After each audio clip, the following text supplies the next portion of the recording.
The air inside the first-class cabin was a different world altogether. It was cool and still, a quiet bubble high above the noise and rush of the main terminal. The smell was a subtle mix of expensive leather, a faint hint of floral perfume from a passing passenger, and the clean, sterile scent of recycled air. Wide, plush seats that looked more like small offices than airplane chairs were arranged in neat rows, each with its own little world of a screen, a fold-out table, and a soft blanket waiting to be used. It was a sanctuary for people who valued comfort and peace. A space where the stresses of the world were supposed to melt away. Before takeoff, into this calm space walked a man who seemed to carry his own weather system with him. He was dressed in a way that was meant to impress: a dark, perfectly tailored suit, polished leather shoes that gleamed under the cabin's soft lighting, and a watch that looked heavy and expensive. But his clothes were at war with his expression. His face was tight with frustration, his brow furrowed as if he were solving a very difficult and very annoying math problem in his head. He was on his phone, his voice a sharp, loud blade that cut through the quiet hum of the cabin. "No, listen to me," he said, his voice dripping with impatience. "That is not the number I was given. I don't care what your system says. The deadline is the deadline. Fix it." He didn't say goodbye. He just ended the call with a sharp tap of his thumb and shoved the phone into his pocket with a grunt of disgust. He was a man who was used to being in charge, a man who saw problems not as challenges, but as personal affronts to his authority. He found his seat and slammed his briefcase into the overhead bin, with a loud thud that made the entire row of compartments shudder.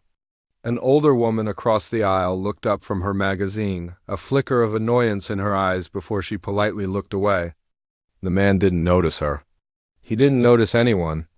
He collapsed into the aisle seat with a heavy, dramatic sigh, as if the very act of sitting down was an enormous effort he was not being paid enough to endure. He immediately began tugging at his tie, loosening it with sharp, angry jerks. In the window seat next to him, another man had been sitting quietly for some time. He was the complete opposite of his new neighbor.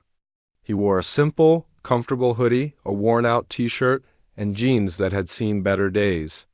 His dark hair was a bit messy, and he had a few days' worth of stubble on his face. He looked tired, not the tired of a bad night's sleep, but a deeper kind of weariness that settled in his shoulders and made his movements slow and deliberate. He had a small, worn backpack tucked neatly by his feet, and for the last 10 minutes he had just been staring out the window, watching the ground crew load luggage onto the plane. There was a kindness in his eyes, a softness that made him seem approachable, but also a distance, as if he were lost in a world of his own thoughts. This was Keanu Reeves. To the rest of the world, he was a movie star, an icon. But in this seat, in this moment, he was just a man hoping for a few hours of quiet. His mind wasn't on movies or fame. It was on a phone call he'd had the day before with a nurse at a children's hospital in Los Angeles. They were excited about his upcoming visit. He was thinking about a little girl named Lily who had asked him if he could bring his Matrix shoes next time. A small smile touched his lips at the thought, a private moment in a public space. He just wanted to get to L.A., get some rest, and then bring a little bit of joy to some kids who were having a much tougher time than he was. He pulled a well-loved, dog-eared book from his backpack, hoping to lose himself in its pages and forget the weight on his shoulders for a while. The man in the suit, however, had no intention of letting anyone forget anything. He let out another loud sigh, this one clearly designed to get attention. He looked around the cabin, his eyes scanning everything with a critical glare, as if he were a health inspector looking for violations. He then noticed the corner of Keanu's backpack. It was tucked mostly under the seat, but a tiny bit of it was peeking out, barely brushing against the leg of his seat. It was a small thing, an insignificant thing. To most people, it wouldn't even register. To this man, it was a disaster. He cleared his throat, a loud, phlegmy sound. "Excuse me," he said, his tone sharp and condescending. He didn't look at Keanu, but rather at the bag as if it were a piece of trash someone had left behind.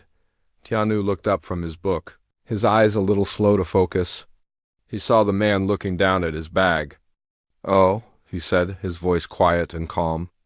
"Is this in your way?" My apologies. He started to lean forward to pull the bag further under his seat. The man held up a hand, stopping him. No, no. Just be more aware of your surroundings, he said, finally turning his head to look at Keanu. His eyes swept over the hoodie. The jeans, the unshaven face, and a flicker of dismissal crossed his features. He clearly saw a man who didn't belong. Some of us are in a different class of travel for a reason. We expect a certain level of consideration for the premium we pay. It's about personal space. Keanu just looked at him for a moment. There was no anger in his gaze, no defensiveness. There was just a sort of sad understanding, as if he'd encountered this kind of energy many times before. He gave a small, almost imperceptible nod. You're right. My mistake. He didn't say anything else. He just settled back into his seat and opened his book again, his eyes finding the line where he had left off. It was a quiet, peaceful response that was completely disarming. It gave the man in the suit nothing to fight against, no argument to win. But instead of taking the hint and leaving it alone, the man seemed to take Keanu's quietness as a weakness, a sign that he could push more. He huffed again, loudly, and pressed the call button above his head with a sharp, jabbing finger. The little light lit up, a silent, demanding beacon in the quiet cabin. He was not a man who could let things be. He needed to be in control, and right now, the world around him was not bending to his will fast enough. The little light above their heads glowed with a soft, demanding ping. It was a sound that cut through the quiet hum of the cabin, a tiny alarm that announced a need, a problem, a demand. The man in the suit didn't just press it. He stabbed it with his finger, as if trying to puncture a hole in his own frustration. He then folded his arms across his chest, his jaw set in a hard line, and stared down the aisle, waiting. He was a man who expected immediate results, and the 5 seconds it took for the flight attendant to appear felt like an eternity to him. A young woman with a warm, practiced smile approached their row. Her name was Clara, and she had been doing this job for 6 years. She was good at it because she could read people. She could see the tired business traveler who just needed a coffee, the nervous first-time flyer who needed reassurance, and the occasional person who was just having a genuinely bad day. Then there were people like this. The ones who wore their impatience like a crown. Yes, sir? How can I help you? She asked, her voice smooth and even, betraying none of the weary recognition she felt. The man didn't look at her at first. He kept his gaze fixed forward as if addressing an invisible audience. Finally, he said, the words sharp and clipped. I was starting to think we were flying ourselves. He finally turned his head, his eyes scanning her uniform with a critical air. I need a drink, and I need you to be quick about it. We're already behind schedule in my book. Clara's smile remained fixed, but it didn't quite reach her eyes. Of course, sir. What can I get for you? A sparkling water, he said, holding up a finger. Not still. I want the bubbles. And 2 slices of lime in it, not 1, 2, and a separate glass of ice on the side. The ice they serve on the plane is never cold enough, so I want to be able to add it myself. He recited his order with the precision of a military commander, as if the entire flight depended on it being executed perfectly. I'll be right back with that for you, Clara said with a nod. Turning to walk away as she left, the man let out another one of his signature sighs and shifted in his seat, deliberately bumping his elbow against Keanu's arm. Keanu, who had been trying his best to become one with the airplane window, flinched slightly. He didn't say anything, just adjusted his position, giving the man more room. He could feel the anger rolling off the man in waves, a hot, unpleasant energy. It reminded him of a caged animal, pacing back and forth, looking for a fight. Keanu had no interest in fighting. His mind was still on the hospital, on the kids, on the feeling of holding a small, brave hand in his. This man's problems, whatever they were, seemed small and loud in comparison. Clara returned a moment later, carrying a small tray with a tall glass of bubbling water, a small dish with 2 precisely cut lime slices, and a glass filled to the brim with ice. She placed it on the man's tray table with a quiet efficiency. Here you are, sir. 1 sparkling water with 2 limes and a glass of ice on the side. The man looked at the setup as if it were a science experiment he was about to grade. He poked the lime slices. He sniffed the water. He picked up the glass of ice and swirled it around. "This ice," he said, shaking his head. "It's already melting, look." He held the glass up to Clara, pointing a finger at a single drop of water on the outside. "This is unacceptable. I asked for cold ice. This is just wet." Clara took a slow, deep breath. She could feel the eyes of a few other passengers on them. "Sir, the ice is kept at a standard freezing temperature. It will naturally begin to melt as soon as it's out of the freezer. I can get you another glass if you'd like." "No, don't bother," he scoffed, waving a dismissive hand. "It's too late now. The whole experience is ruined." He then turned his glare from the flight attendant to the man sitting quietly beside him. He decided the real problem wasn't the ice or the service. The real problem was his neighbor. This man in the hoodie, who was just sitting there, reading his book as if nothing was happening. His very calmness was an insult. "You know," the man said, raising his voice just enough for the people in the seats around them to hear, "it's one thing to have subpar service. It's another thing to be crammed in here like this. This cabin feels stuffy, overcrowded." He let the word hang in the air, his eyes fixed on Keanu, though he wasn't directly addressing him. It was a passive-aggressive attack, a way of blaming him for existing in the same space. Keanu slowly closed his book, marking his page with a finger. He turned his head and looked at the man. There was no anger in his eyes, no defensiveness. There was just a deep, quiet calm, like the surface of a still lake. He didn't say anything. He just looked at him, a look that was both patient and profoundly sad. It was a look that seemed to ask, "Why are you doing this? What is making you so unhappy?" This silent response was more infuriating to the man than any argument could have been. He wanted a reaction. He wanted Keanu to get angry, to apologize profusely, to shrink away in shame. But Keanu just sat there, his gaze steady and kind. It made the man feel like a child throwing a tantrum, and that made him even angrier. "What are you looking at?" he snapped. Keanu just shook his head slowly, a tiny, almost imperceptible movement. "Nothing," he said, his voice so soft it was barely a whisper. "Just thinking." He then opened his book again and went back to his reading, effectively dismissing the man and his entire tirade as unimportant. That was it. That was the final straw for Clara. She had been standing by, watching the whole thing. She had recognized Keanu Reeves the moment he boarded, not just because he was famous, but because of the gentle, unassuming way he carried himself. She had seen him patiently help an elderly woman stow her bag earlier. She knew who he was and the kind of person he seemed to be. And she was not going to stand by and watch him be bullied by this small, angry man. She stepped forward again, her posture straighter, her voice losing a little of its softness and gaining a layer of professional steel. "Sir," she said, her tone leaving no room for argument, "the cabin temperature is controlled by the flight deck and is set to a comfortable level for all passengers.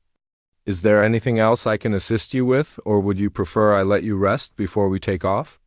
The question was a polite but firm shutdown. It was a corporate way of saying, "Shut up and leave everyone alone." The man in the suit was taken aback. He looked from Clara's stern face to Keanu's profile, which was now once again hidden behind his book. He was being managed, contained. He, the man who was always in control, was being put in his place by a flight attendant. His face flushed a deep shade of red, a mixture of anger and embarrassment. He opened his mouth to say something, then closed it. He had been outmaneuvered. With a final, frustrated huff. He snatched the glass of sparkling water, took a loud, gulping swallow, and then slammed the glass back down on the tray table, the sound of ice rattling like tiny bones. He then pulled out his laptop, opened it with a sharp snap, and began typing furiously, his fingers pounding on the keyboard as if he were trying to punish it. The war was over for now, but the tension in the air remained, a thick, heavy cloud that hung over their row for the rest of the boarding process. And through it all, Keanu just kept reading, a small island of peace in a sea of manufactured chaos. The silence that followed Clara's polite but firm shutdown was a heavy, suffocating blanket. For a few minutes, the only sounds were the low hum of the plane systems and the furious, Aggressive tapping of the executive's laptop keys. He was trying to lose himself in his work, to rebuild the fortress of his importance around himself, but he couldn't. He could feel the eyes of the flight attendant on him. He could feel the quiet presence of the man next to him, a presence that now felt like a judgment. His ego, a large and delicate thing, was severely bruised. He had been challenged, and he had backed down. In his world, that was an unforgivable weakness. He stopped typing, his fingers frozen over the keyboard. He couldn't concentrate. His mind kept replaying the scene, the flight attendant's cool tone, the other man's calm, sad eyes. A fresh wave of anger, hot and sharp, washed over him. This was unacceptable. He was the customer. He was the one who mattered. He decided to escalate. He wasn't just going to complain. He was going to demand action. He closed his laptop with a sharp snap that made Keanu flinch again. He pressed the call button once more, this time holding it down for a few seconds, as if that would convey a greater sense of urgency. The little light glowed, a silent, screaming red dot in the quiet cabin. This time, when someone approached, it wasn't Clara. It was an older woman, the head flight attendant or purser. She had silver hair pulled back in a neat, severe bun, and her face was a mask of professional calm, but her eyes held a no-nonsense sparkle.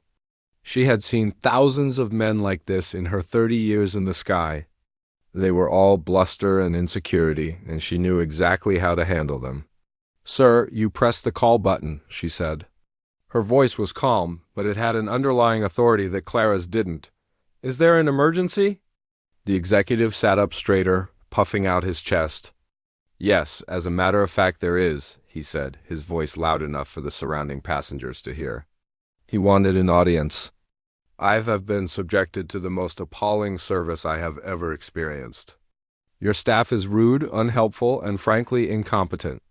And on top of that," he added, turning his glare towards Keanu, who was now looking at him with a concerned expression, "I am seated next to someone who is making my flight deeply uncomfortable." The purser's gaze followed his to Keanu. She saw a tired-looking man in a hoodie who hadn't said a word. She had seen him bored, too. She knew exactly who he was. She also knew he was one of the most respectful and low-maintenance passengers she had ever had the pleasure of serving. She turned her attention back to the executive, her expression unreadable. "In what way is this passenger making you uncomfortable, sir?" she asked, her voice still level. He's intrusive," the executive sputtered, searching for a valid complaint and finding none. "His things are in my space. He's staring at me. He has an aggressive presence. I demand to be moved. Or I demand that he be moved. I paid a lot of money for this seat, and I am entitled to a peaceful and comfortable environment." This is not it. The cabin around them had fallen silent. People were pretending to read or look out the window, but everyone was listening. The scene was impossible to ignore. Keanu looked from the angry man to the purser, a flicker of something like pain in his eyes. He didn't like confrontation. He didn't like being the center of attention. He just wanted to be left alone. The purser took a slow, deliberate breath. She had given the executive every chance to back down, to behave like a reasonable adult. He had chosen not to. It was time for the truth. "Sir," she said, her voice dropping slightly, losing its corporate polish and taking on a colder, more personal edge, "I have been observing this situation since you boarded. I have spoken with my colleague. The only person in this row who has been disruptive, disrespectful, or aggressive is you." The executive's face turned a mottled purple. "How dare you?" "I want your name. I want your employee number. I will have your job for this." The purser didn't even flinch. "My name is on a card in the pocket in front of you," she said calmly. "But before you write any letters, I think there's something you should know." She paused, letting the silence hang in the air, making sure she had his full attention. She then gestured with a subtle, respectful nod towards Keanu. "The man you have been so rude to, the man whose aggressive presence you are complaining about, is on his way to Los Angeles to visit the children's cancer ward at Cedars-Sinai Hospital. He goes there every month, unannounced, to spend time with the kids. He brings them gifts. He sits with them. He makes them forget for just a little while how sick they are. He does this because he is a good man, not because someone is paying him to, not because it's good for his public image. He does it because it's the right thing to do. She let that sink in for a moment. The executive was staring at her, his mouth slightly agape, his anger momentarily replaced by confusion. "And you," the purser continued, her voice now like ice, "have spent the last hour treating him like he is something you scraped off your shoe. You have complained about his bag. You have been rude to my staff. You have disrupted the peace of every single person in this cabin. And for what? Because you think your expensive suit and your first-class ticket give you the right to treat other human beings like dirt." She leaned in a little closer, her voice a low, fierce whisper. "So, no, sir. We will not be moving him. And we will not be moving you. You will stay in this seat for the next 5 hours. And you will think about the kind of person you are and the kind of person you just disrespected." Then she said the name that sealed his fate. Maybe you've heard of him. His name is Mr. Keanu Reeves. The name hit the executive like a physical blow. It was a name everyone knew. It was a name associated with kindness, with humility, with being the internet's boyfriend. It was a name that was the complete and total opposite of everything he himself represented. The blood drained from his face, leaving it a pale, clammy white. His eyes, wide with horror, darted from the purser's stern face to Keanu's quiet profile. The man in the hoodie, the man with the worn-out jeans, the man he had called intrusive and aggressive. It was him. It was really him. His mind went into overdrive, a frantic, panicked spiral. He saw the headlines: "Heartless executive berates Keanu Reeves on flight." He imagined his face, red and angry, on every gossip website and entertainment news show. He saw his clients, his partners, his boss, all reading about his disgusting behavior. He saw his career, built on a foundation of arrogance and perceived importance, crumbling into dust. This wasn't just an embarrassing moment. It was a potential catastrophe. He started to sweat. Beads of perspiration broke out on his forehead and upper lip. He opened his mouth, but no sound came out, just a dry, choking gasp. He tried to say something, to apologize, to explain, but the words were stuck in his throat. He was a man who always had the right thing to say, the perfect cutting remark, the decisive command. But now he had nothing. He was completely and utterly silent, trapped in a prison of his own making, and through it all, Keanu just sat there. He had watched the whole exchange with a look of deep discomfort. As the purser finished her speech, he didn't look triumphant. He looked pained. He didn't want this. He didn't want this man to be publicly shamed, even if he deserved it. He just wanted the noise to stop. He finally spoke, his voice quiet but clear in the silent cabin. "It's all right," he said, looking at the purser. "Really?" "It's okay." Then he turned to the man beside him, the man who was now staring at him with pure, unadulterated panic. Keanu didn't see an enemy. He just saw a man who was having a very, very bad day. "Hey," Keanu said softly, "don't worry about it. This simple act of kindness, this quiet forgiveness, was more devastating than any punishment could have been. It stripped the executive of the last of his dignity. He wasn't just a bully who had been exposed. He was a small, pathetic man who had been shown grace by the very person he had tried to torment." He shrank back in his seat, his expensive suit suddenly feeling like a clown's costume. The plane was still on the ground, but for him, the world had already come crashing down around him. The silence that followed Keanu's quiet, "Hey, don't worry about it," was louder than any shout. It was a heavy, suffocating silence that pressed down on the executive, squeezing the air from his lungs. His mind, which had always been his sharpest tool, his greatest asset, was now a chaotic storm of panic and regret. The words Keanu Reeves and Children's Hospital echoed in his head, bouncing off the walls of his skull like a frantic, trapped bird. He felt a cold sweat break out all over his body, and his expensive silk shirt suddenly felt damp and clingy. He could feel his heart hammering against his ribs, a wild, frantic drumbeat in the quiet cabin. He wanted to say something. He needed to say something. He opened his mouth, but his throat was dry and tight, and all that came out was a strangled, croaking sound. He tried to form an apology, a real one this time, not the fake, condescending one he had offered earlier. But the words were jumbled and lost in the hurricane of his thoughts. Asterisk, I'm sorry. I didn't know. I'm a terrible person. Please don't hate me. Asterisk. It all just turned into a meaningless buzz in his head. He looked at Keanu, who was now looking back at him with an expression that wasn't anger or even disappointment. It was just calm, a deep, unshakable calm that made the executive feel even smaller. More pathetic, the plane began to move.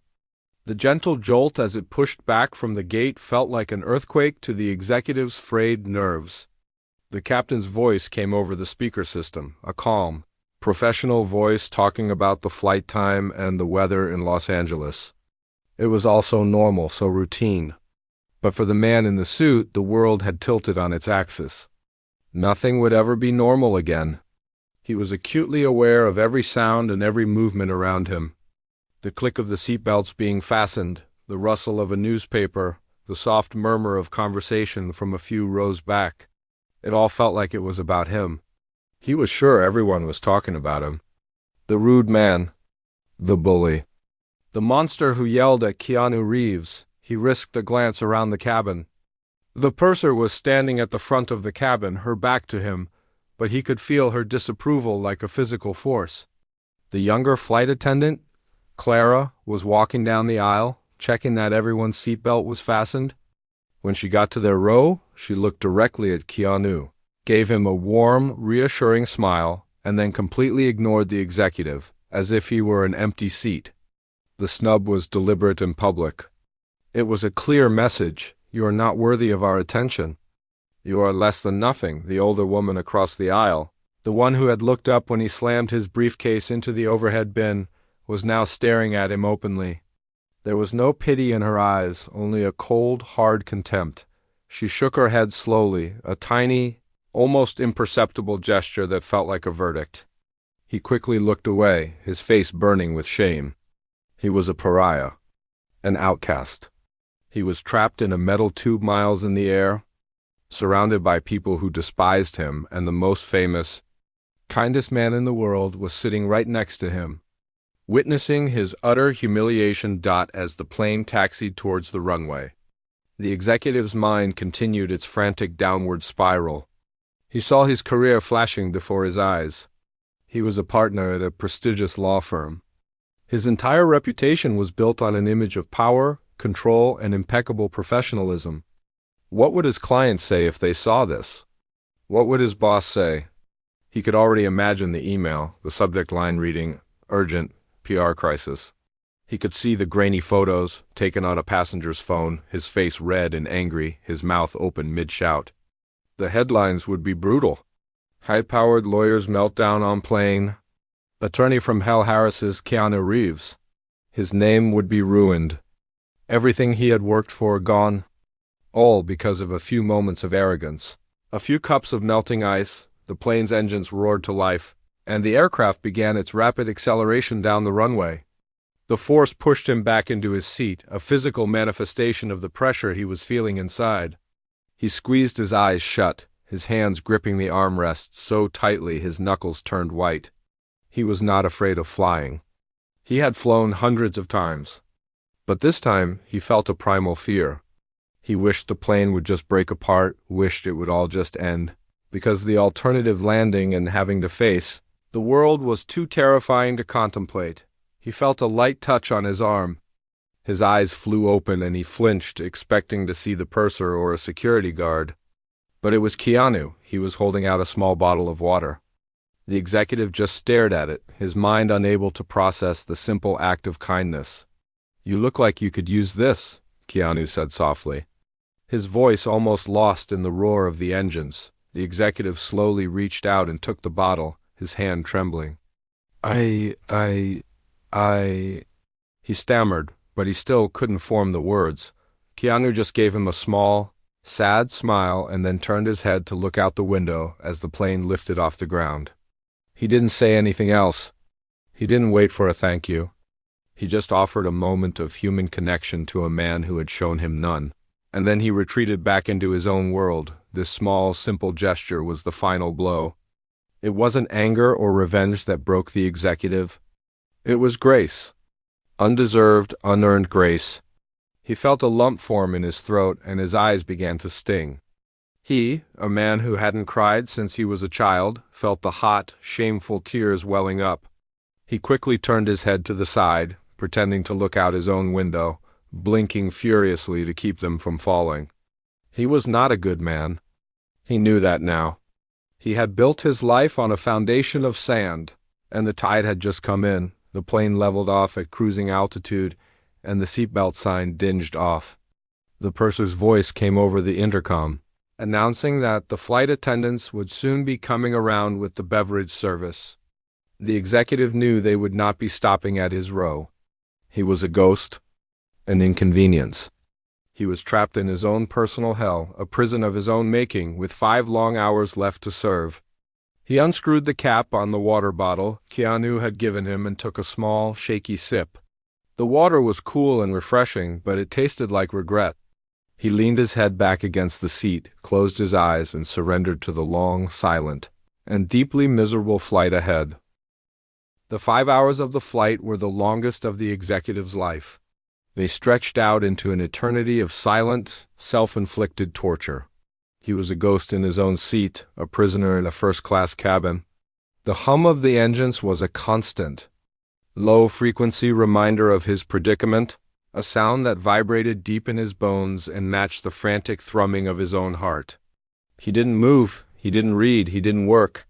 He just sat there, staring at the seatback in front of him, his mind a prison of his own making. Every so often he would risk a sideways glance at the man next to him.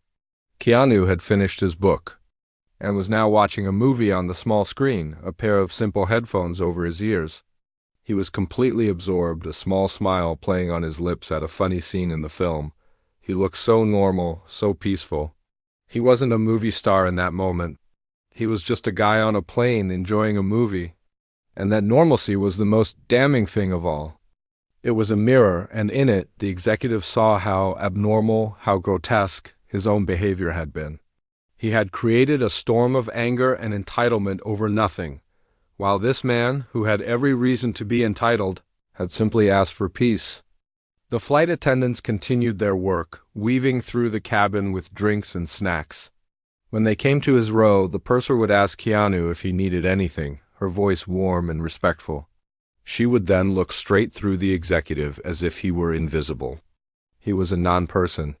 His existence in that cabin was an inconvenience, a problem to be ignored until it went away. He saw the other passengers, the ones who had witnessed his meltdown, look at him with a mixture of pity and disgust. He was a cautionary tale, a living example of how not to behave. He thought about his life.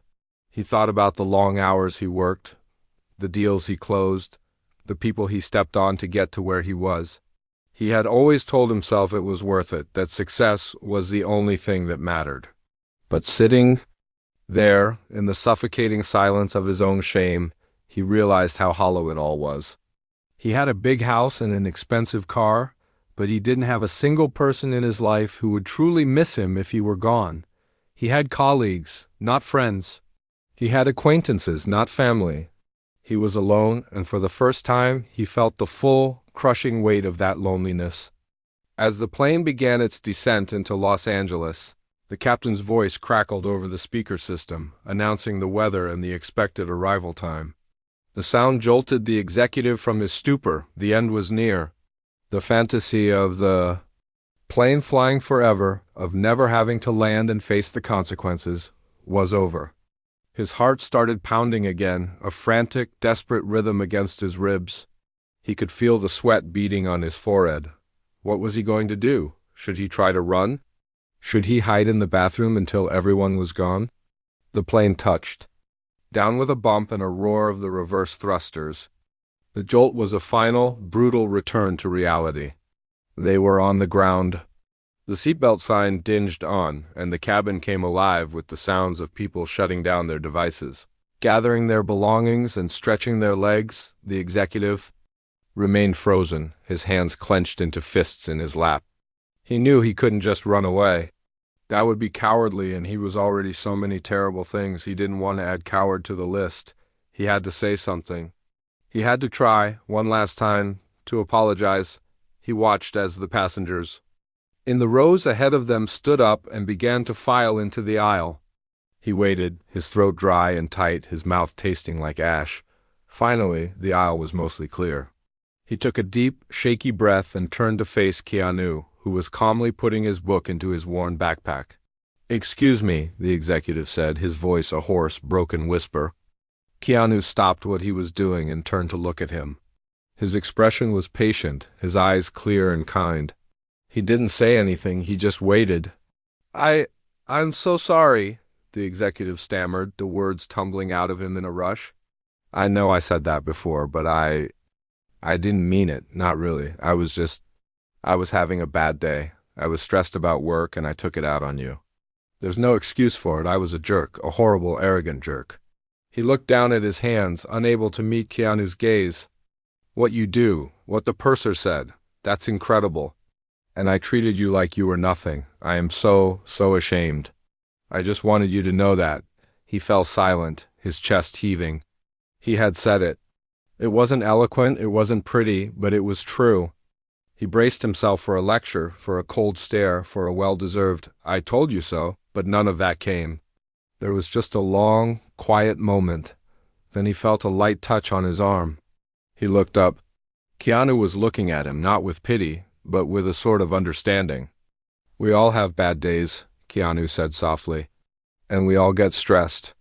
The trick is to not let the stress make us forget that the person next to us is having a day too."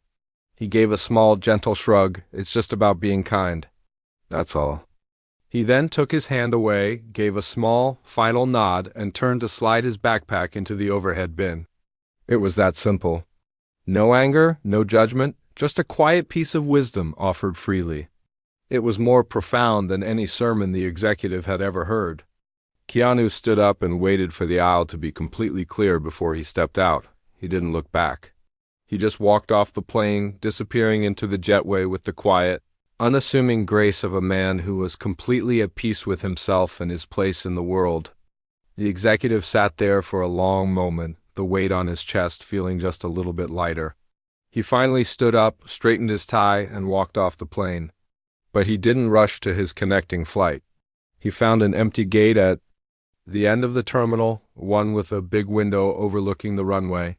He sank into one of the uncomfortable plastic chairs and just watched the planes. He watched the baggage carts zip back and forth. He watched the ground crew guide a massive aircraft to its gate. He saw the passengers from his flight, tiny figures in the distance, walking into the main terminal. For a long time he just sat there, alone with his thoughts. He pulled out his phone, looked at his reflection in the dark screen, and barely recognized the tired, sad man staring back at him. He didn't know what was going to happen when he got back to the office. He didn't know if his career was over. But for the first time in a very long time, that didn't seem like the most important thing in the world. The most important thing, he realized, was a simple, difficult lesson he had been taught at 35,000 feet. It's just about being kind. And he had a lot of catching up to do.